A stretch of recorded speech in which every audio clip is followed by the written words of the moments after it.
This is Chauncey Billups working outside. He'll be a key man in the series. And this is Wallace. The first buckets of the game.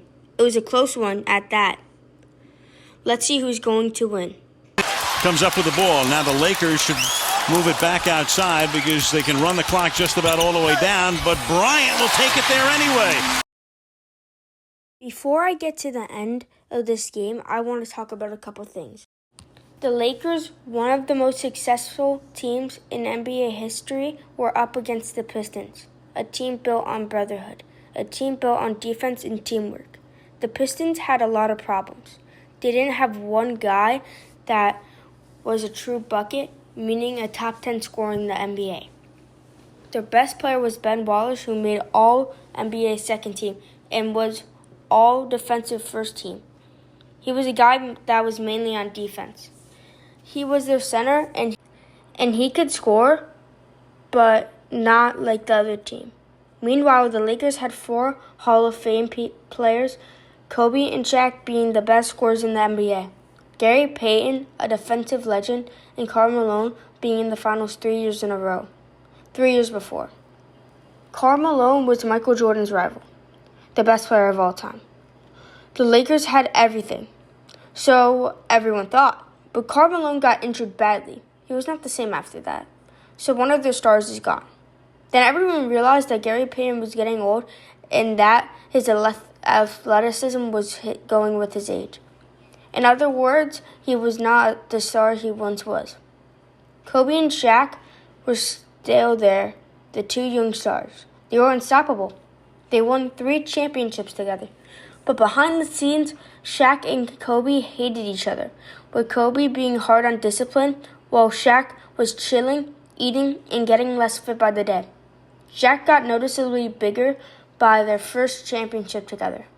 Around this time, Kobe was getting allegations of sexual assault and had to go to court a lot, which took a lot of energy.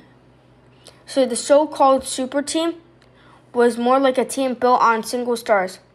People thought this team was the best, but in reality, it wasn't the team everyone thought it was. The 2004 NBA Finals was a revolution because the Detroit Pistons proved that hard-working, team-first group could destroy a super team full of Hall of Fame players. The series changed history by showing the NBA that shutdown defense and chemistry are more important than having the biggest stars. But alright, let's get back to Game 1. As you remember, when halftime hit, both teams were neck and neck, 41-40. And you would think the game was tied, but as you can see, it's 83-72. You would have even thought the Lakers would have won, but that's not the case. That was shocking to fans all over the world. The Lakers famously lost to the Detroit Pistons in a game everyone expected to be close, or even the Lakers' victory. Instead, it was nearly a blowout with a 12-point margin. It's hard to believe that it got worse from 83-72, but they ended the game off to 87-75. Kobe dropped 25 points, almost average for him, and Shaq had 34 points, which was average for him too. This made no sense. How did they not win these games with great numbers? Well, the truth is, 5 beats 2. Richard Hamilton had 107 points throughout the series and averaged 21.4 points. Chauncey Billups had 105 points throughout the series, averaging 21 points per game. Rasheed Wallace had 65 points and 13 points per game. Ben Wallace had 54 points and 10.8 points per game. Tayshaun Prince had 50 points and 10 points per game.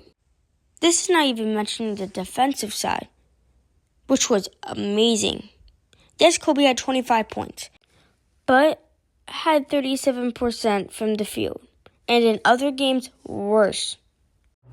Shaq couldn't be stopped, though, with a field goal percentage of 81%.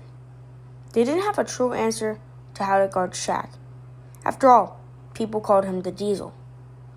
But they thought if there's only one player they couldn't guard, it would be fine. because they had everyone else on the Lakers covered. Though, in the end, the Pistons won. Game 2 is starting.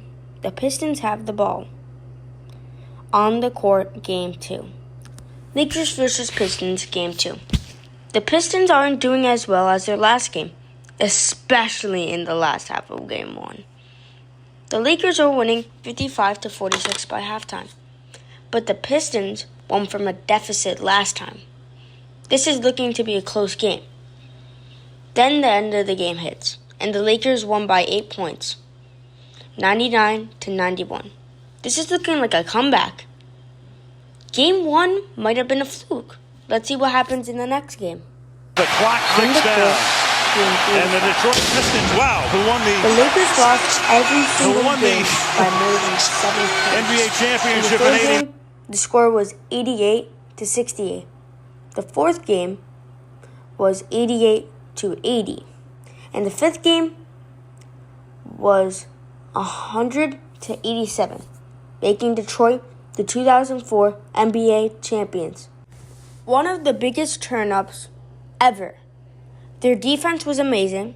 They had some scorers that excelled in the NBA Finals. They were just a better team overall. Defense wins championships. The impact after this loss for the Lakers. Shaq gave the Lakers 2 options. Trade Kobe and keep Shaq, or trade Shaq and keep Kobe. The final decision was to trade Shaq to Miami Heat, which he won a championship there in 2006. That was his last championship. Then he bounced all over the NBA, retiring in 2016.